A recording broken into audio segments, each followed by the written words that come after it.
on the 22nd of September 2023. Welcome once again. This is your lunchtime news, and I'm Patricia Lukoma Mpango. Now, into the bulletin, President Yoweri Museveni has urged the people of Tororo district to join the money economy in order to fight poverty. The president was accompanied by the First Lady and Minister of Education and Sports, Janet Museveni, made the appeal as they commissioned a church and a two-classroom block at St. Joseph Catholic Church and Siwa Primary School, respectively, at Siwa Sub-County, West Budama, Tororo District. The facilities were donated by Tororo Cement Limited. The president informed the residents that they can join the money economy through engaging in the 4 sectors of the economy, which include agriculture, industry, services, and ICT. He also thanked the investors at Tororo Cement Limited for not only bringing investment to Uganda, but also doing a corporate social responsibility by building schools and churches. The president attributed the growing number of investors in the country to the wise policy decisions made by the National Resistance Movement government.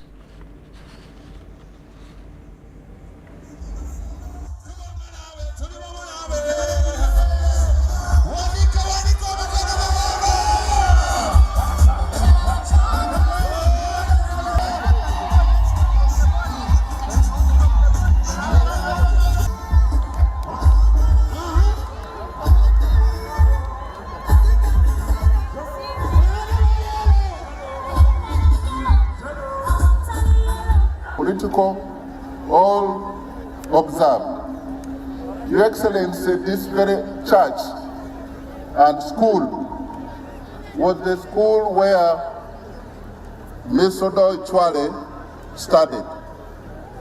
Was the school, and you know Odo Ichwale very much. Your Excellency, we have Professor Okecha Anthony. Naranchi Kitako Perekapaka Ane. But we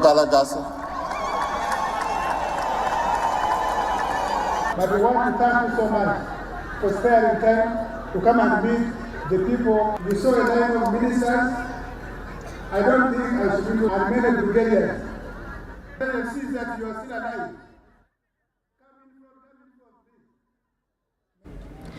Now, the Ministry of Energy and Mineral Development is championing the adoption of geographic information systems as a precise and intelligent method to identify and harness abundant natural resources, including hydro, solar, oil, and gas.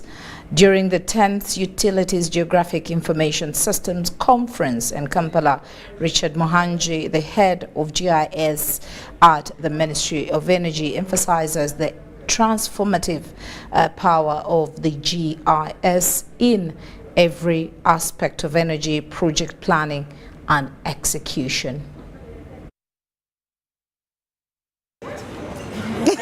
Brings different utility players, right from energy, the water and other infrastructure utilities, together with an objective to harmonize standards with which we collect the data, geographical information data, and also set standards to ensure that it is reliable, it is complete, and can inform decision making.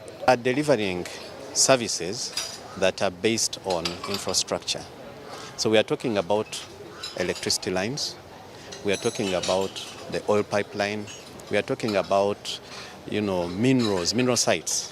So in order to be able to, first of all, plan on how to extend electricity from one community to another or from point A to point B, you need to know where that community is. You need to know how you'll be able to extend the network. How is the topology? Are there swamps? Are you going to cross through protected areas like, national parks?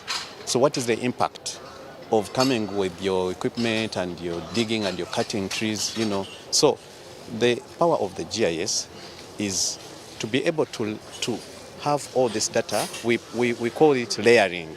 When that information is entered in the database, then we have it.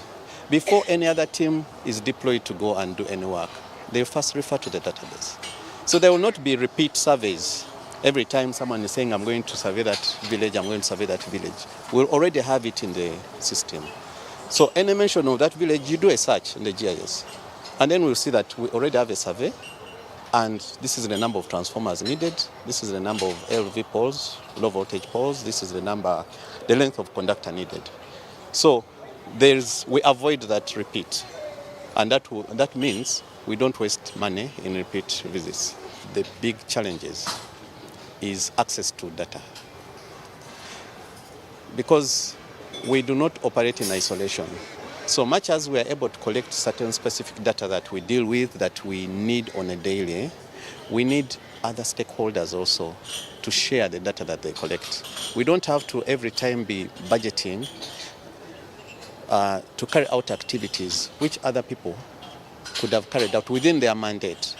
So,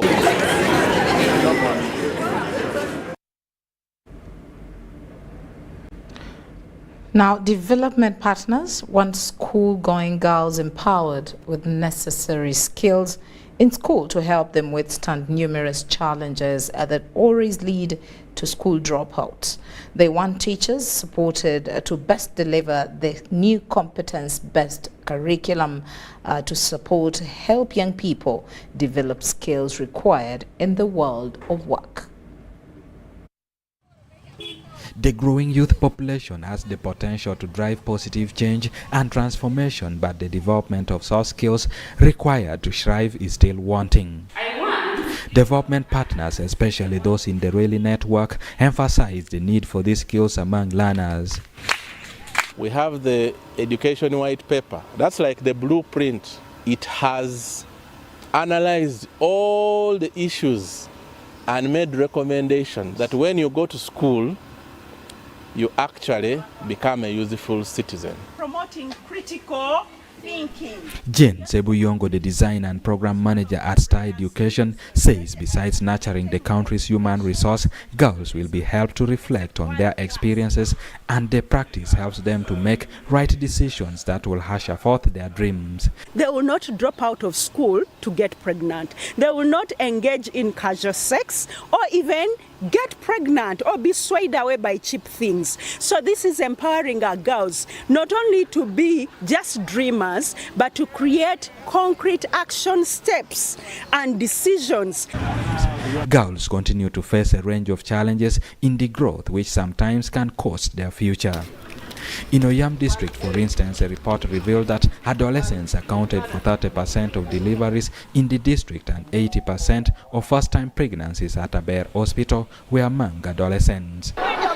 Also in 2021, a report by CDFU revealed over 23,000 teenage girls were impregnated in Lango sub-region in a period of 1 year.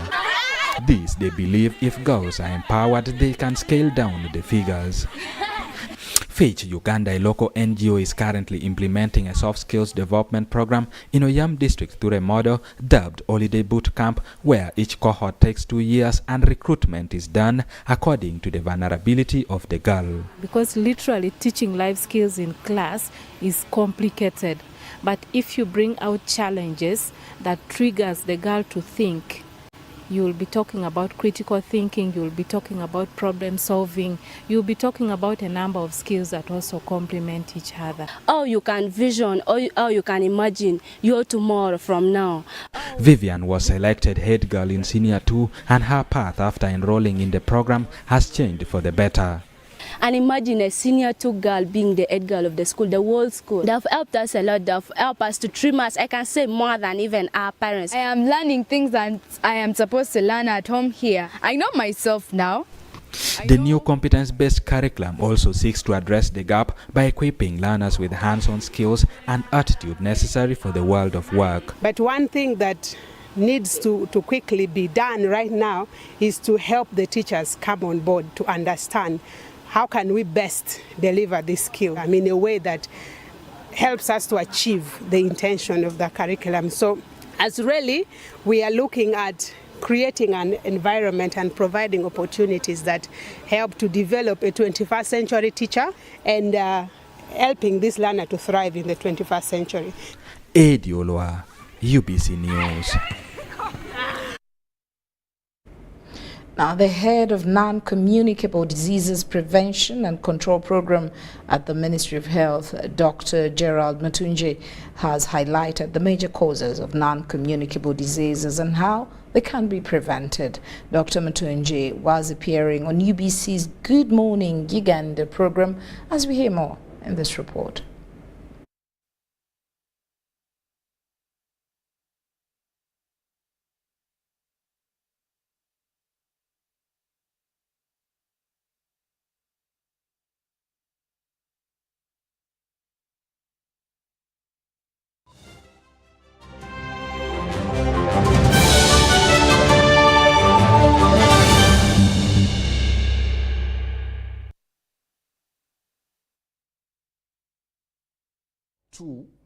Those are 2 units.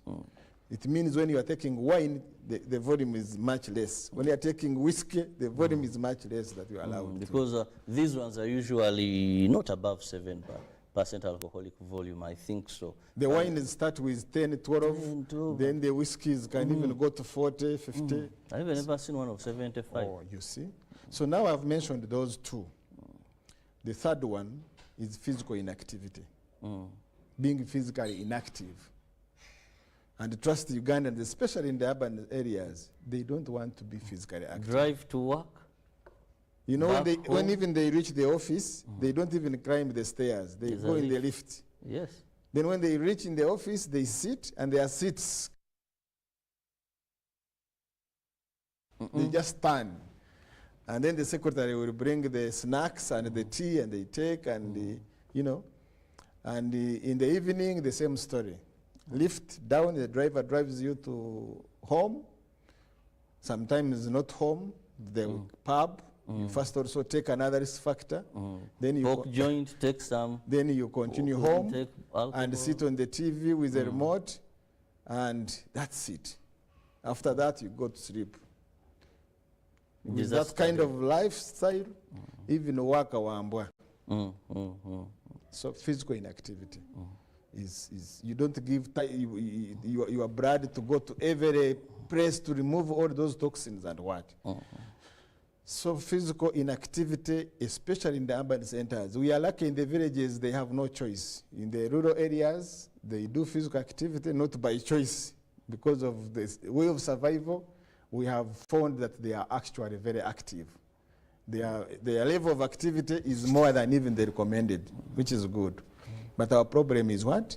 Is in the urban centers. And now also urban centers have crippled in the villages. You find in the villages there are some trading centers where men go in the morning just to drink and they are not active. So physical inactivity is another risk factor for these non-communicable diseases. So now we have alcohol, tobacco, physical inactivity. Oh, you are a very good student. Eh? Definitely. Yeah. So I'm going to mention the fourth one. I will mention about 5 or 6 and stop there. Now, a little bit into the health sector. Uganda AIDS Commission is urging university students to take a pivotal role in the fight against HIV/AIDS in the country. Dr. Eddie Mokoyo, chairperson of the Uganda AIDS Commission, expressed concerns about the rising cases of HIV/AIDS among young people, especially adolescents, during a meeting with Chambogo University students. In 2022, Uganda lost at least 17,000 people to HIV/AIDS, a figure still relatively high, according to Uganda AIDS Commission. Every week, Uganda registers at least 1,000 new HIV infections, which amounts to at least 142 new HIV cases daily. Uganda's current statistics show that at least 1.2 million people out of 1.4 million HIV patients are on antiretroviral drugs, which is a positive development. It's critical to note that HIV is still with us in Uganda, and it is still a threat. In 2022, Uganda lost 17,000 people. You know, a whole year you lose 17,000 people to HIV/AIDS. It's a lot. To HIV-related illness compared to 48,000 in 2010. Of course, there was relative improvement from 48,000 to 17,000. But 17,000 is still a big figure. Every week, Uganda registers 1,000 new infections. That translates in 242 persons per week, per day. And this approximately 6 people per hour. 7% of new infections among young. 70% of new infections among young people were adolescents. Dr. Eddie Mukoya of Uganda AIDS Commission says that research has shown that men are still not compliant to HIV testing, which makes them potential spreaders of HIV, especially to young girls. The studies are showing us that men, in terms of accessing treatment, don't want to access treatment. The prevalence currently, it did reduce from 18% in the early 1980s to now, which is about 5.6%. Kyamugo University, a premier university in Uganda, has integrated a robust HIV fighting strategy in their academic programs aimed at raising awareness about HIV and fighting stigmatization. We are all aware that HIV/AIDS is an issue of national concern, and it equally affects the learners and our students. The university put into place a health and safety policy in which the HIV policy is embedded, and that is exactly what guides us in run-up to the prevention and ending HIV/AIDS by 2030. People rarely test for HIV. So I think those are some of the causes. People don't know their status, but then they're willing to engage into sexual intercourse. And so you find that they join peer groups that make them exposed. You find you have a roommate or a friend who is having more than 2 boyfriends or sugar daddies, and that is the first point whereby you have multiple sex partners. In 2017, President Yoweri Museveni launched a presidential fast-track initiative on ending HIV/AIDS in Uganda by 2030. Crispus Arinitwe, UBC News. Now happenings with U.S. government. It looks like it has approved the PEPFAR program to ensure continued support to HIV/AIDS health services in this country. Now, the Minister for Presidency, Babidi Mele Babalanda, has commended the government of the United States of America for supporting Uganda's development agenda through providing technical and financial support. She explained that Uganda's development agenda is anchored on the 3rd National Development Plan, the Uganda Vision 2040, the East African Community Vision 2050, the African Union 2063 Agenda, and the United Nations Sustainable Development Goals, SDGs. And in order to achieve this goal, the country recognizes that partnerships are very crucial at all levels of this development benchmarks. The minister made these remarks today during a meeting with the USA ambassador to Uganda, His Excellency William W. Pope, at the office of the president in Kampala. Honorable Babalanda, who congratulated Ambassador Pope upon his recent posting to Uganda, further acknowledged US's support to Uganda's health sector, especially in relation to the fighting of HIV and AIDS over the last 20 years. This is in addition to the support they provide in agriculture, energy, security, wildlife conservation, among others. Ambassador Pope affirmed the USA government's commitment to continue supporting Uganda in its fight against HIV/AIDS. He also announced that the U.S. government has approved the U.S. President's Emergency Plan for HIV/AIDS Relief, PEPFAR, and then the Country Operational Plan, COP 2023, to ensure that life-saving assistance continues to benefit the people of Uganda.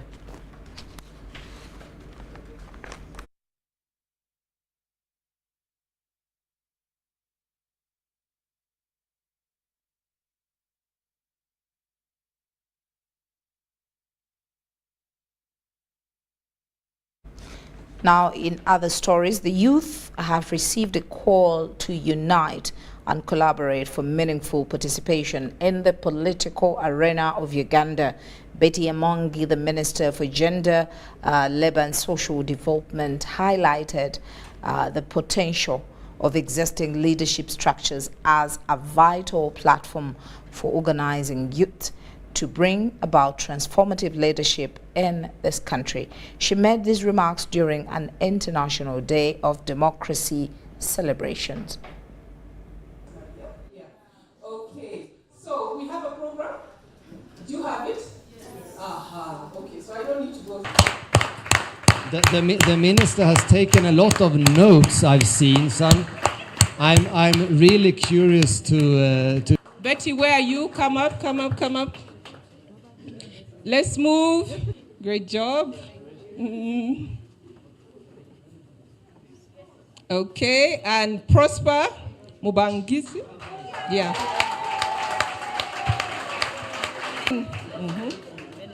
Doreen and Brian Winnie. Brian. Hey! Okay, as Winnie,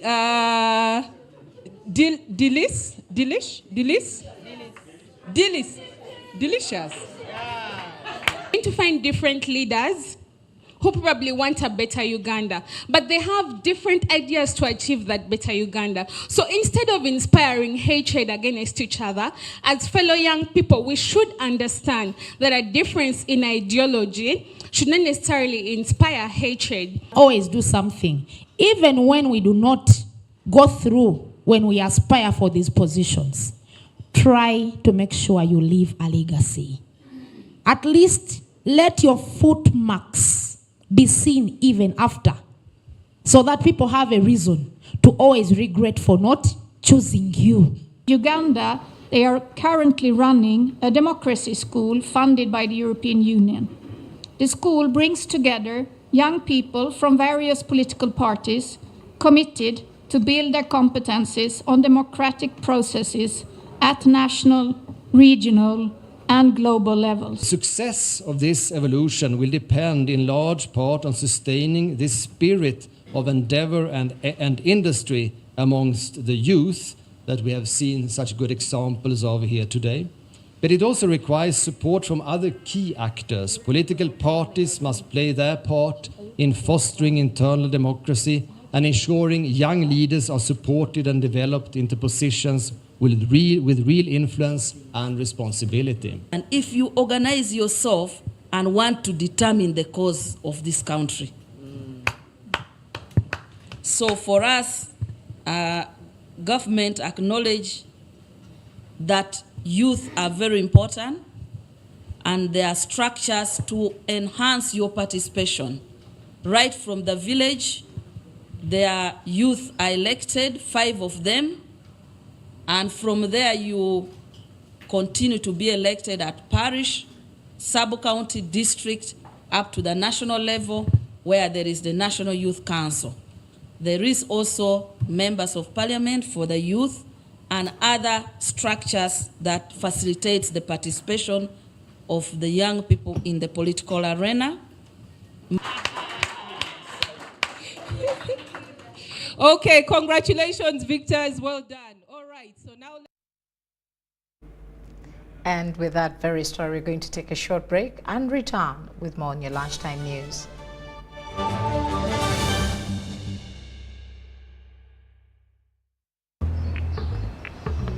Water, please. Can I pay with Momo? No. Ha. Hey, can I pay with Momo? Ha. Here's our merchant. Oh, very good. 7 Mega? 20. Can I pay with Momo? Unfortunately, no. Ha. Baby, let's go. When paying with MTN Momo comes with more benefits for everyone, it just doesn't make sense not to have it. Hello, I've come for it. Can I pay with Momo? Yes, you can. Pay or shop with MTN Momo and get cashback every week. It's free of charge. Use the Momo app or dial *165*3#. Nibanyita kana nyita says Nwagaba, commercial officer, Abantungamo district government. I am Sez Nwagaba, the commercial officer for Ntungamo local government. I express my gratitude to God for this platform and the Emyuga initiative brought to us by His Excellency Yoweri Kaguta Museveni, as it has positively transformed the lives of the people in Ntungamo, whom I have known for a long time. When you visit the beneficiaries of this program, you can easily witness the significant positive changes in their lives. The audit report demonstrates that despite their leader being deaf and blind, profits are being made, highlighting how this program has actively engaged and evolved every individual. Initially, we received 2,650 million Uganda shillings. Each constituency received 530 million Uganda shillings. I would like to express my gratitude to this platform for providing us with the opportunity to share information about the Emyuga program. Our special thanks go to the President for initiating the program, and additionally, I would like to mention that there are numerous similar projects in Rubare and Ntungamo. It's Freaky Friday from Airtel. Buy or gift. Buy or gift. Get freaky too. Dial *100*0# to load a Freaky Friday bundle for you to enjoy the best offers on voice and data. To buy a bundle for friends and family, dial *100*0#. Freaky Friday with Airtel. Buy or gift a bundle today. Dial *100*0# to get started. Airtel, a reason to imagine.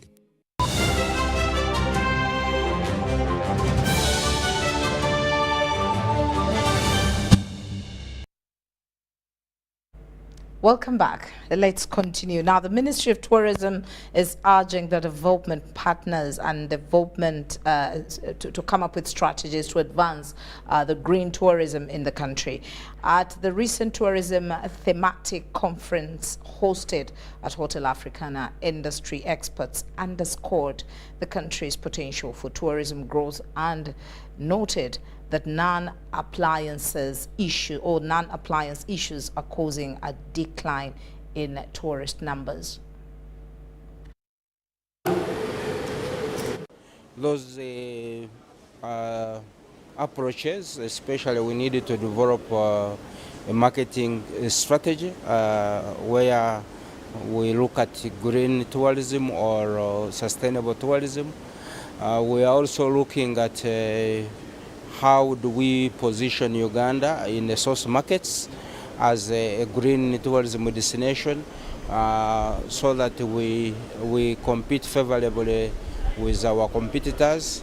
As you may be aware, all the tourists are more cautious about where they go, whether they practice green tourism or sustainable tourism. So greening tourism is not only planting trees or conservation, but it is a holistic approach where especially the local communities benefit out of tourism.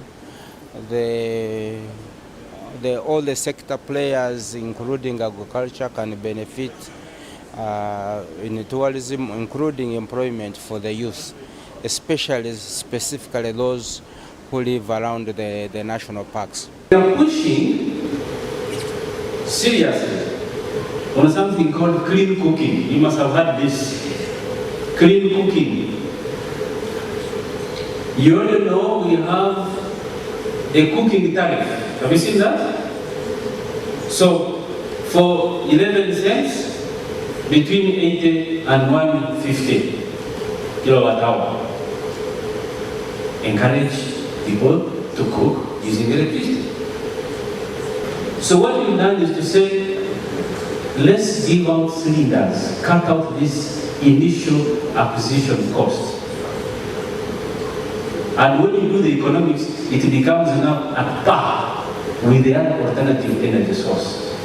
So the action of giving a free cylinder, we are dealing with the problem of the initial acquisition cost. And that's all we had time for. Thank you so much for allowing us into your lunchtime space. My name is Patricia Lukoma. I'll see you once again at 8 and 10. Good afternoon.